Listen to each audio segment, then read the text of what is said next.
ಮುಂದಿನ ಪದ್ಯ ಈ ರೀತಿಯಾಗಿದೆ. ಮನದೊಳಗೆ ಸುಂದರ ಪದಾರ್ಥವ ನೆನೆದು ಕೊಡೆ, ಕೈ ಕೊಂಡು ಬಲು ನೂತನ ಸುಶೋಭಿತ ಗಂಧ ಸುರಸೋಪೇತ ಫಲರಾಶಿ, ಜುನದಿ ನಿವಹಗಳಂತೆ ಕೊಟ್ಟವರನು ಸದಾ ಸಂತೈಸುವನು, ಸದ್ಗುಣವ ಕದ್ದವರ ಅಘವ ಕದಿವನೋ ಅನಘನೆಂದೆನಿಸಿ, ಸದ್ಗುಣವ ಕದ್ದವರ ಅಘವ ಕದಿವನು ಅನಘನೆಂದೆನಿಸಿ.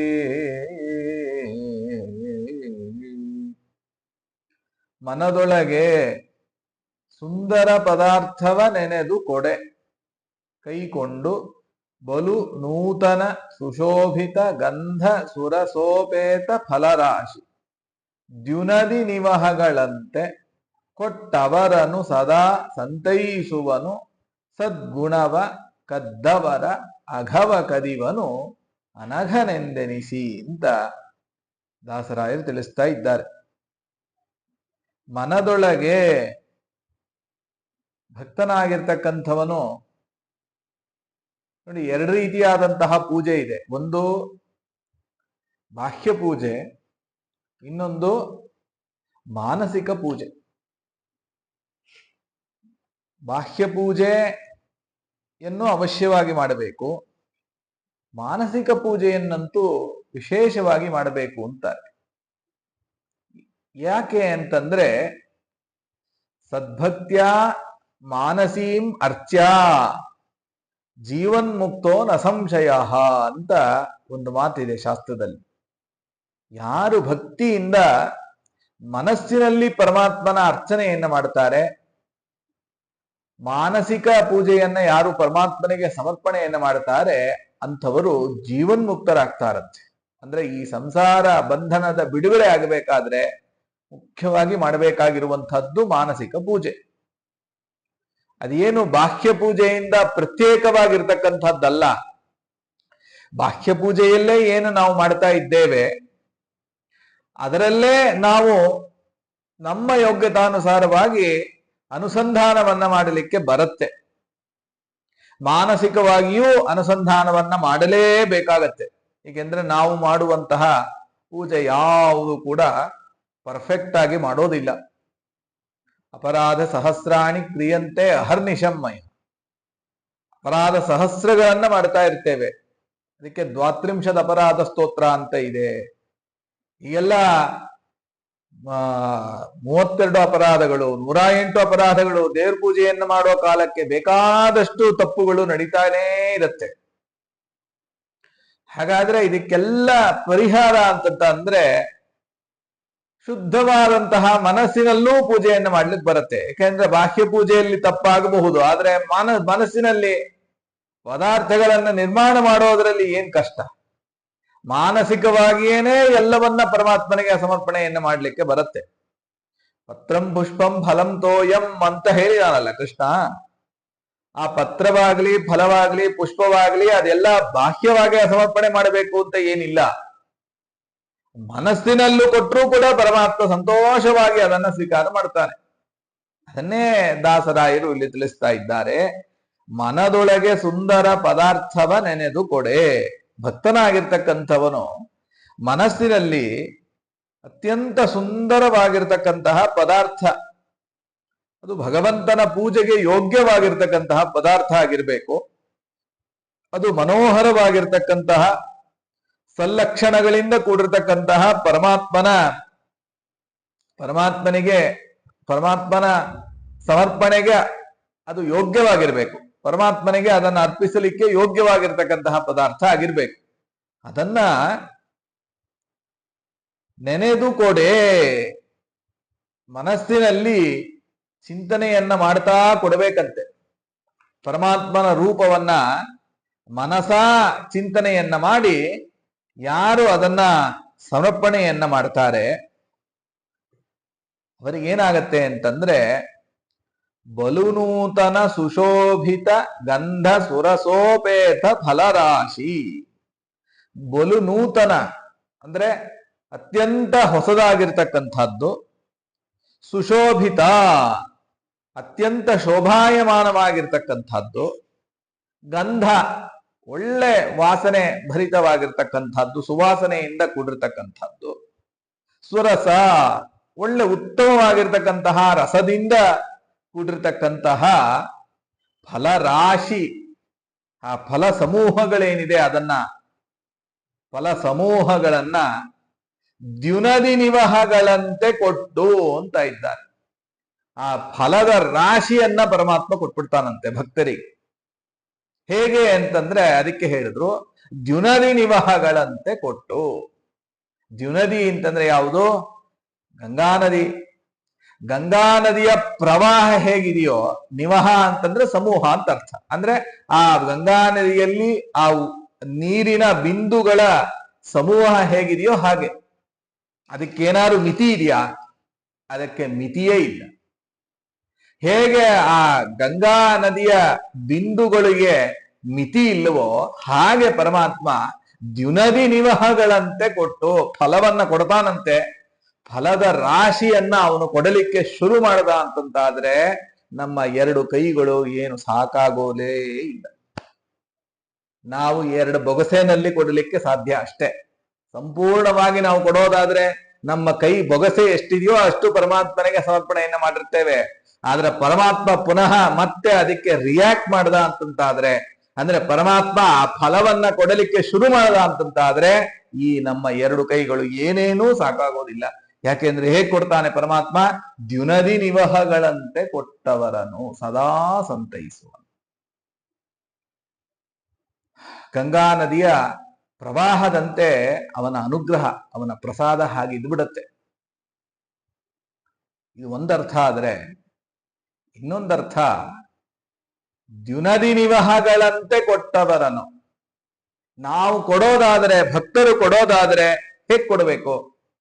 ದ್ಯುನದಿ ನಿವಹಗಳಂತೆ ಕೊಡಬೇಕು ಅಂತ ಸಂಕರ್ಷಣ ಒಡೆಯರು ಗುರುಗಳು.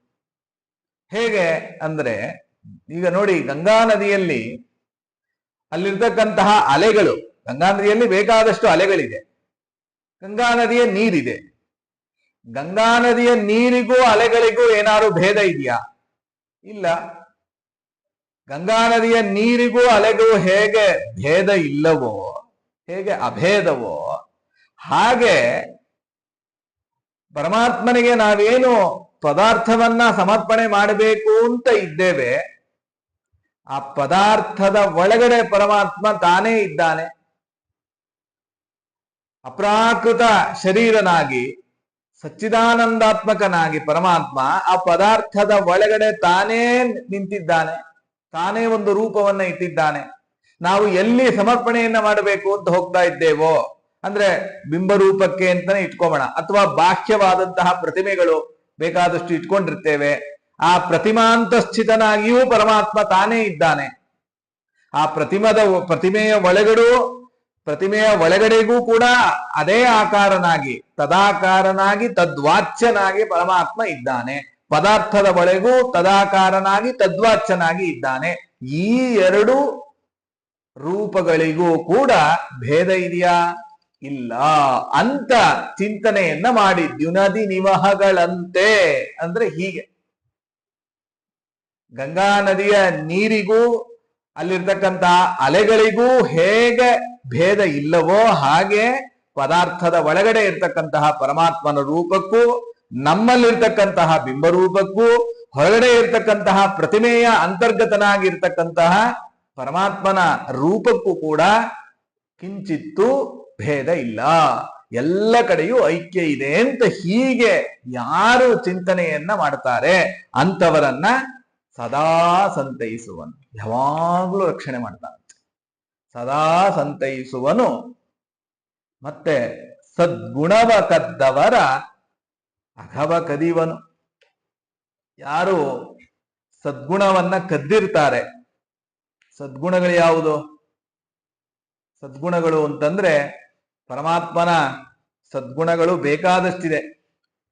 ಪರಮಾತ್ಮನ ಸದ್ಗುಣಗಳು ಗುಣಪೂರ್ಣತ್ವ, ದೋಷ ದೂರತ್ವ ಇವೇ ಮೊದಲಾಗಿರ್ತಕ್ಕಂತಹ ಸದ್ಗುಣಗಳು ಬೇಕಾದಷ್ಟಿದೆ. ಪರಮಾತ್ಮನ ಧ್ಯಾನವನ್ನ ಮಾಡ್ತಾ ಇರ್ತಕ್ಕಂತಹ ಏಕಾಂತ ಭಕ್ತರೇನಿದ್ದಾರೆ ಅವರೇ ನಿಜವಾಗ್ಲೂ ಪರಮಾತ್ಮನ ಗುಣಗಳನ್ನ ಕದ್ದಿರ್ತಾರೆ. ಕದ್ದಿರೋದು ಅಂತಂದ್ರೆ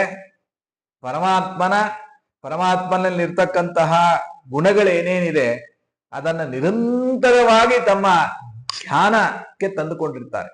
ನಿರಂತರವಾಗಿ ಅದರ ಧ್ಯಾನವನ್ನ ಮಾಡ್ತಾ ಇರ್ತಾರೆ. ಅದೇ ಕದಿಯೋದು ಅಂತಂದ್ರೆ. ಕದಿಯೋದು ಅಂತಂದ್ರೆ ಸಾಮಾನ್ಯವಾಗಿ ವಸ್ತುಗಳ ಕಳ್ಳತನ ಮಾಡುವಿಕೆ ಅನ್ನೋ ಅರ್ಥದಲ್ಲಿ, ಹೀಗರ್ಥದಲ್ಲ. ಕದಿಯೋದು ಅಂತಂದ್ರೆ ಏನರ್ಥ? ಕದಿಯೋದು ಅಂತಂದ್ರೆ ಪರಮಾತ್ಮನ ಗುಣಗಳನ್ನ, ಪರಮಾತ್ಮನ ರೂಪಗಳನ್ನ ನಿರಂತರವಾಗಿ ಧ್ಯಾನಕ್ಕೆ ತಂದ್ರು ಅಂತ ಆದ್ರೆ, ಯಾಕೆಂದ್ರೆ ಅವ್ರ ಹತ್ರನೇ ಇಟ್ಕೊಂಡ್ಬಿಟ್ಟಿರ್ತಾರಲ್ಲ, ಆ ಗುಣ ರೂಪಗಳನ್ನ ನಿರಂತರವಾಗಿ ಚಿಂತನೆಯನ್ನ ಮಾಡ್ತಾ ಅವರ ಹತ್ರನೇ ಇಟ್ಕೊಂಡಿರ್ತಾರೆ. ಆದ್ದರಿಂದ ಕದ್ದವರ ಅಘವ ಕದಿವನು. ಹೀಗೆ ಸದ್ಗುಣಗಳನ್ನ, ಪರಮಾತ್ಮನಲ್ಲಿರ್ತಕ್ಕಂತಹ ಸದ್ಗುಣಗಳನ್ನ ಯಾರು ನಿರಂತರವಾಗಿ ಧ್ಯಾನ ಮಾಡ್ತಾ ಇರ್ತಾರೆ ಅಂಥವರ ಎಲ್ಲ ಪಾಪಗಳನ್ನು ಕೂಡ ಪರಮಾತ್ಮ ಅವನು ತೆಗೆದು ಬಿಡ್ತಾನೆ. ಸದ್ಗುಣವ ಕದ್ದವ ರಘವ ಕದಿವನು, ಅವನು ಕದಿತಾನಂತೆ. ಅನಘನೆಂದೆನಿಸಿ, ಪರಮಾತ್ಮನಿಗೆ ಏನಂತ ಹೆಸರು? ಅನಘ. ಅನಘ ಅಂತ ಪರಮಾತ್ಮನಿಗೆ ಹೆಸರು. ವಿಷ್ಣು ಸಹಸ್ರನಾಮದಲ್ಲಿ ಅದೇ ಹೇಳ್ತಾ ಇದೀವಲ್ಲ, ಅನಘೋ ವಿಜಯೋ ಜೇತ ವಿಶ್ವಯೋ ನಿಃಪುನರ್ವಸುಹು ಅಂತ ಹೇಳ್ತೀವಿ. ಅನಘಃ ಅಂತ ಅಲ್ಲಿ ಸ್ಪಷ್ಟವಾಗಿ ಹೇಳಿದ್ದಾರೆ ಪರಮಾತ್ಮನಿಗೆ. ಆದ್ರಿಂದ ಯಾಕೆ ಅಂತಂದ್ರೆ ಎಲ್ಲ ಭಕ್ತರ ಪಾಪಗಳನ್ನ ಪರಿಹಾರ ಮಾಡಿ ಅವರನ್ನ ಪವಿತ್ರರನ್ನಾಗಿ ಮಾಡ್ತಾನೆ. ತಾನು ಯಾವಾಗಲೂ ಕೂಡ ನಿರ್ದೋಷಿ ಆಗಿದ್ದಾನೆ. ಅವನಲ್ಲಿ ಯಾವುದೇ ರೀತಿಯಾದಂತಹ ದೋಷಗಳು ಇಲ್ಲ. ನವಿದ್ಯತೆ ಅಘಂ ಯಸ್ಯ ಸಹ ಅನಘ. ಅವನಲ್ಲಿ ಯಾವುದೇ ರೀತಿಯಾದಂತಹ ದೋಷಗಳು ಇಲ್ಲ. ಆದ್ರಿಂದ ಅವನಿಗೆ ಅನಘ ಅಂತ ಹೆಸರಾಗಿದೆ. ಇಂತಹ ಪರಮಾತ್ಮನನ್ನ ಯಾರು ಚಿಂತನೆ ಮಾಡ್ತಾ ಇರ್ತಾರೆ ಅಂಥವರ ಎಲ್ಲ ಪಾಪಗಳು ಪರಿಹಾರ. ಎಲ್ಲೋ ಒಂದ್ ಕಡೆ ಹೋಗ್ತಾ ಇರ್ತೀವಿ, ಸುಂದರವಾಗಿರ್ತಕ್ಕಂತಹ ಪದಾರ್ಥ ಕಾಣುತ್ತೆ ಕಣ್ಣಿಗೆ, ಏನ್ ಕಷ್ಟ ಅದನ್ನ ಸಮರ್ಪಣೆ ಮಾಡಿದ್ರೆ? ಏನ್ ಕಷ್ಟ ಇದೆ? ಎಲ್ಲೋ ಒಂದ್ ಕಡೆ ಹೋಗ್ತಾ ಇರ್ತೀವಿ, ಒಳ್ಳೆ ಪಾರಿಜಾತದ ವೃಕ್ಷದ ವಾಸನೆ ಬಂತು, ಕೃಷ್ಣ ನಿನಗೆ ಅರ್ಪಿತವಾಗಲಿ. ಒಂದನ್ನ ಜ್ಞಾಪಿಸ್ಕೊಳ್ಬೇಕು ನಾವು ಒಬ್ರನ್ನ. ಯಾರನ್ನ ಅಂತಂದ್ರೆ ಸುರೇಂದ್ರ ತೀರ್ಥರು. ಸುರೇಂದ್ರ ತೀರ್ಥರೇನಿದ್ರು ಸಂಚಾರವನ್ನ ಮಾಡ್ತಾ ಬಂದಿದ್ದಾರೆ. ಎಲ್ಲ ಕಡೆ ಸಂಚಾರವನ್ನ ಮಾಡ್ತಾ ಬಂದ್ರು. ಹಾಗೆ ವ್ಯಾಸರಾಜ ಮಠಕ್ಕೆ ಬಂದರು. ವ್ಯಾಸರಾಜರ ಸಂಸ್ಥಾನ ಪೂಜೆ ಆಗ್ತಾ ಇದೆ. ಮಠ ಮಧ್ಯಾಹ್ನ ಕಾಲಕ್ಕೆ ಬಂದಿದ್ದಾರೆ. ವ್ಯಾಸರಾಜರು ಸ್ವಲ್ಪ ಹೋಗಿ ತುಳಸಿ ಕಿತ್ಕೊಂಡು ಬಾ ಅಂತಂತ ಅಂದರು. ಸರಿ, ತುಳಸಿ ಕಿತ್ಕೊಂಡು ಬರಕ್ಕೆ ಹೋದ ಶಿಷ್ಯ, ತೆಗೆದುಕೊಂಡು ಬಂದು ಕೂಡಲೇ ವ್ಯಾಸರಾಜರು ನೋಡ್ತಾರೆ, ಅಯ್ಯೋ ಏನೋ ಇದು ನಿರ್ಮಾಲ್ಯವನ್ನ ತಂದಿದೆಯಲ್ಲಪ್ಪ ಅಂತಂತ ಅಂದರು. ಅಂದ್ರೆ ವ್ಯಾಸರಾಜರ ದೃಷ್ಟಿ ಎಂಥದ್ದು ಅಂತ ನಾವಿಲ್ಲಿ ಗಮನಿಸಬೇಕು. ಇದೇನಪ್ಪ ನಿರ್ಮಾಲ್ಯ ತಂದ್ಬಿಟ್ಟಿಯಲ್ಲ, ತುಳಸಿ ತಗೊಂಡ್ ಬಾ ಅಂತಂದ್ರೆ ನಿರ್ಮಾಲ್ಯ ತಂದಾಗಿದೆ ಅಂತ ಅಂದ್ರು. ಹಾಗಾದ್ರೆ ಏನಾಯ್ತು ಅಂತಂದ್ರೆ, ನೋಡು ಯಾರೋ ಬಂದಿದ್ದಾರೆ, ನೋಡಿ ಹೋಗಿ ಕರ್ಕೊಂಡ್ ಬನ್ನಿ ಅಂತಂತ ಅಂದ್ರು. ತಕ್ಷಣ ಬಂದು ನೋಡ್ತಾರೆ, ಸುರೇಂದ್ರ ತೀರ್ಥರು ಬರ್ತಾ ಇದ್ದಾರೆ. ಸುರೇಂದ್ರ ತೀರ್ಥರು ಏನು ಮಾಡಿದ್ದಾರೆ? ಆ ವ್ಯಾಸರಾಜ ಮಠದ ಮುಂದೆ ಬೆಳೆದಿರ್ತಕ್ಕಂತಹ ಇಡೀ ತುಳಸಿ ವನವನ್ನ ನೋಡಿದ್ರು, ಪೂಜೆ ಆಗ್ತಾ ಇತ್ತು.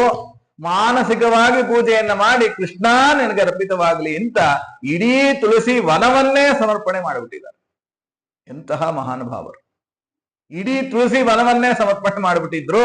ವ್ಯಾಸರಾಜರು ನೋಡಿದ್ರು, ಎಲ್ಲ ನಿರ್ಮಾಲ್ಯ ಆಗ್ಬಿಟ್ಟಿದೆ. ಯಾಕೆಂದ್ರೆ ಪರಮಾತ್ಮನಿಗೆ ಆಗಲೇ ಸಮರ್ಪಣೆ ಆಗಿದ್ದೇನು ನಿರ್ಮಾಲ್ಯವೇ, ಎಲ್ಲ ನಿರ್ಮಾಲ್ಯ ಆಗ್ಬಿಟ್ಟಿದೆ. ಆದ್ರಿಂದ ಏನಪ್ಪ ನಿರ್ಮಾಲ್ಯ ತಂದಿ ಅಂತಂತ ಅಂದ್ರು. ಆಮೇಲೆ ಸುರೇಂದ್ರ ತೀರ್ಥರು ಬರ್ತಾರೆ. ಬಂದು ಅವರಿಗೆ ಉಚಿತವಾಗಿರ್ತಕ್ಕಂತಹ ಆದರವನ್ನೆಲ್ಲ ಮಾಡ್ತಾರೆ. ಹೀಗೆ ಜ್ಞಾನಿಗಳಿಗೆ ಮಾತ್ರ ಇನ್ನೊಬ್ಬರು ಜ್ಞಾನಿಗಳ ಮಹಾತ್ಮೆ, ಆ ಮಹತ್ವ ಗೊತ್ತಾಗತ್ತೆ ನಮಗೆ. ಅಪರೋಕ್ಷ ಜ್ಞಾನಿಗಳಿಗೆ ಮಾತ್ರ ಇನ್ನೊಬ್ಬರು ಅಪರೋಕ್ಷ ಜ್ಞಾನಿಗಳ ಮಹತ್ವ ಏನು ಅಂತ ಗೊತ್ತಾಗತ್ತೆ. ಅವ್ರು ಏನ್ ಮಾಡಿದ್ರು ಸುರೇಂದ್ರ ತೀರ್ಥರು? ಇದೆ, ಮನದೊಳಗೆ ಸುಂದರ ಪದಾರ್ಥವ ನೆನೆದು ಕೊಡೆ. ಮನಸ್ಸಿನಲ್ಲಿ ಸುಂದರವಾಗಿರ್ತಕ್ಕಂತಹ ಪದಾರ್ಥ, ಭಗವಂತನಿಗೆ ಶ್ರೇಷ್ಠವಾಗಿರ್ತಕ್ಕಂತಹ ಪದಾರ್ಥ ಅಂತಂದ್ರೆ ತುಳಸಿ. ಅದಕ್ಕಿಂತ ಇನ್ಯಾವುದಿದೆ ಶ್ರೇಷ್ಠ? ನಾವು ಅನ್ಕೊಂಡಿರ್ತೇವೆ ಬೇರೆ ಏನೇನೋ ತುಂಬಾ ಚೆನ್ನಾಗಿ ತಂದಿದೀವಿ, ಹೈಬ್ರಿಡ್ ಹಣ್ಣೆ ತಂದಿದೀವಿ, ಒಳ್ಳೆ ಹೈಬ್ರಿಡ್ ಹೂವೆ ಹಾಕ್ತಾ ಇದೀವಿ, ತುಂಬಾ ಚೆನ್ನಾಗಿ ಪರಮಾತ್ಮ ಪ್ರೀತನಾಗಿದ್ದಾನೆ ಅಂತ ಪರಮಾತ್ಮನಿಗೆ ಉಪಕಾರ ಮಾಡೋ ರೀತಿಯಲ್ಲಿ ನಾವು ಪೂಜೆ ಮಾಡ್ತಾ ಇರ್ತೇವೆ. ಪರಮಾತ್ಮನಿಂದ ನಮಗೂ ಉಪಕಾರ ಆಗೋದಲ್ಲ, ಪರಮಾತ್ಮನಿಗೆ ನಮ್ಮಿಂದ ಏನೋ ಉಪಕಾರ ಆಗ್ತಾ ಇದೆ ಅನ್ನೋ ರೀತಿಯಲ್ಲಿ ನಾವು ಪೂಜೆ ಮಾಡ್ತಾ ಇರ್ತೇವೆ. ಆದರೆ ಹಾಗಲ್ಲ. ಭಕ್ತರಾದವರು ನಿಜವಾಗಲೂ ಎಲ್ಲೂ ಹೋಗೋ ಅಷ್ಟೇ ಇಲ್ಲ. ಯಾಕೆ ಅಂತಂದ್ರೆ ಇಲ್ಲೇ ಹೃದ್ಗುಹಾವಾಸಿಯಾಗೇ ಪರಮಾತ್ಮ ಇದ್ಬಿಟ್ಟಿದ್ದಾನೆ. ಹೃದ್ಗುಹಾ ನಿವಾಸಿ ಆಗಿರ್ತಕ್ಕಂತಹ ಪರಮಾತ್ಮನಿಗೆ ಏನ್ ಬೇಕು? ಮನಸ್ಸಿನಲ್ಲಿ ಚಿಂತನೆ ಮಾಡಿದ್ರೆ ಸಾಕು. ಮನಸ್ಸಿನಲ್ಲಿ ಆ ಸುಂದರ ಪದಾರ್ಥವನ್ನ ಸಮರ್ಪಣೆ ಮಾಡಿ, ಪದಾರ್ಥದ ಒಳಗಡೆ ತದಾಕಾರನಾಗಿ, ತದ್ವಾಚ್ಯನಾಗಿ, ತದ್ಭಿನ್ನನಾಗಿ ನೀನಿದ್ದಿ, ಬಿಂಬರೂಪಿಯಾಗಿ ನೀನಿದ್ದಿ ಸ್ವಾಮಿ, ಇದು ನಿನಗೆ ಸಮರ್ಪಣೆ ಆಗಲಿ ಅಂತ ಇಷ್ಟು ಚಿಂತನೆಯನ್ನ ಮಾಡಿದ್ರೆ ಸಾಕು. ಪರಮಾತ್ಮ ಏನು ಮಾಡ್ತಾನೆ? ಅನಂತವಾದಂತಹ ಫಲವನ್ನ ತಂದು ಕೊಡ್ತಾನೆ. ಎಷ್ಟು ಸುಲಭ ಅಲ್ವಾ? ಏನು ಬೇಕಾಗಿಲ್ಲ. ಎಷ್ಟು ನೀರು ಸುರ್ಕೊಳ್ಳೋ ಅಷ್ಟಿಲ್ಲ, ಎಲ್ಲೂ ಹೋಗೋ ಅಷ್ಟಿಲ್ಲ, ಏನೂ ಮಾಡೋ ಅಷ್ಟಿಲ್ಲ. ನೀರಿನಿಂದ ಪೂಜೆ ಮಾಡಿದ್ರು ಸಾಕು. ಕಡೆ ಪಕ್ಷ ನೀರಿನಿಂದ ಪೂಜೆ ಮಾಡಿದ್ರು ಸಾಕು. ಹೊರಗಡೆ ಬಾಹ್ಯ ಪೂಜೆ ಆದ್ರೆ, ಮಾನಸಿಕ ಪೂಜೆ ಆದ್ರೆ ಏನ್ ಬೇಕಾದ್ರೂ ಕಲ್ಪನೆ ಮಾಡ್ಕೊಳ್ಳಕ್ ಬರುತ್ತೆ. ನೀವು ಎಲ್ಲೆಲ್ಲೋ ಹೋಗಿ ಏನೇನೋ ಪದಾರ್ಥಗಳನ್ನ ಸಂಪಾದನೆ ಮಾಡ್ಕೊಂಡು ತಗೊಂಡು ಬರಬೇಕು ಬಾಹ್ಯ ಪೂಜೆ ಆದ್ರೆ. ಮಾನಸಿಕ ಪೂಜೆ ಆದ್ರೆ ಮನಸ್ಸಿನಲ್ಲೇ ಒಳ್ಳೆ ಬಂಗಾರದ ತಂಬಿಗೆಯಲ್ಲಿ ಒಳ್ಳೆ ಚೆನ್ನಾಗಿ ಸುಗಂಧ ಭರಿತವಾದಂತಹ ನೀರನ್ನ ಪರಮಾತ್ಮನಿಗೆ ಸಮರ್ಪಣೆ ಮಾಡ್ತಾ ಇದ್ದೇನೆ, ಬಿಸಿ ನೀರನ್ನ ಪರಮಾತ್ಮನಿಗೆ ಸಮರ್ಪಣೆ ಮಾಡ್ತಾ ಇದ್ದೇನೆ ಅನ್ಕೋಣ. ಮನಸ್ಸಿನಲ್ಲಿ ಇಷ್ಟು ಅನ್ಕೊಂಡ್ರೆ ಸಾಕು. ಎಲ್ಲ ಅಷ್ಟೇ ತಾನೇ ನಾವು ಮಾಡ್ತಾ ಇರೋದು. ಸೌವರ್ಣೈ ಸ್ಥಾಲಿವರ್ಣೈರ್ ಮಣಿಗಣ ಖಚಿತೈರ್ ಗೋಘೃತಾಂತಾನ್ ಸುಪಕ್ವಾನ್ ಭಕ್ಷ್ಯಾನ್ ಭೋಜ್ಯಾಂಶ್ಚ ಲೇಹ್ಯಾನಪಿ ಪರಮಃ ಚೋಷ್ಯಮನ್ನಂ ನಿಧಾಯ. ಕೊನೆಗೇನಂತೀವಿ? ಪ್ರತಿ ದಿವಸಮಹಂ ಮಾನಸೇ ಚಿಂತೆಯಾಮಿ. ಇದೆಲ್ಲ ಯಾವುದನ್ನು ಇಟ್ಟಿರೋದಿಲ್ಲ ನಾವು ಪರಮಾತ್ಮನ ಮುಂದೆ. ಏನ್ ಬೆಳ್ಳಿ ಪೂರ್ತಿ ಚಿನ್ನದ ತಂಬಿಗೆಯನ್ನು ತೆಗೆದಿಟ್ಟಿರ್ತೀವ? ಒಳ್ಳೆ ಗೋಘೃತವನ್ನ ಸಮರ್ಪಣೆ ಮಾಡಿರ್ತೀವ? ನಿಜವಾಗ್ಲೂ ಮಾಡೋದಿಲ್ಲ. ಆದರೂ ಒಂದು ಅವಕಾಶ ಪರಮಾತ್ಮ ಕೊಟ್ಟಿದ್ದಾನೆ. ಹೇಗೆ ಅಂತಂದ್ರೆ ಮನಸ್ಸಿನಲ್ಲಿ ಚಿಂತನೆ ಮಾಡಿ, ಒಳ್ಳೆ ಗೋವಿನ ತುಪ್ಪವನ್ನ ಪರಮಾತ್ಮನಿಗೆ ಸಮರ್ಪಣೆ ಮಾಡ್ತಾ ಇದ್ದೇನೆ, ಮನಸ್ಸಿನಲ್ಲಿ ಚಿಂತನೆ ಮಾಡಿ ಪರಮಾತ್ಮನಿಗೆ ಸಮರ್ಪಣೆಯನ್ನು ಮಾಡಿದ್ರೂ ಸಾಕು. ಪರಮಾತ್ಮ ಅದನ್ನ ಸ್ವೀಕಾರ ಮಾಡ್ತಾನೆ. ಮನದೊಳಗೆ ಸುಂದರ ಪದಾರ್ಥವನ್ನೆನೆದು ಕೊಡೆ ಕೈಗೊಂಡು ಬಲು ನೂತನ ಸುಶೋಭಿತ ಗಂಧ ಸುರಸೋಪೇತ ಫಲರಾಶಿ ಜುನದಿ ನಿವಹಗಳಂತೆ ಕೊಟ್ಟವರನ್ನು ಸದಾ ಸಂತೈಸುವನು. ಯಾವಾಗಲೂ ಪರಮಾತ್ಮ ರಕ್ಷಣೆಯನ್ನು ಮಾಡ್ತಾನೆ. ಆದ್ರಿಂದ ಅದಕ್ಕೆ ಹಿಂದಿನವರೆಲ್ಲ ಮಾನಸಿಕ ಪೂಜೆಗೆ ಬಹಳಷ್ಟು ಮಹತ್ವವನ್ನ ಕೊಟ್ಟಿದ್ದಾರೆ, ಬಹಳಷ್ಟು ಮಹತ್ವವನ್ನ ತಾವು ನೀಡಿದ್ದಾರೆ. ಹೀಗೆ ಈ ಒಂದು ಚಿಂತನೆಯನ್ನ ಮಾಡೋಣ ಅಂತ ಹೇಳ್ತಾ ಕೃಷ್ಣಾರ್ಪಣಮಸ್ತು.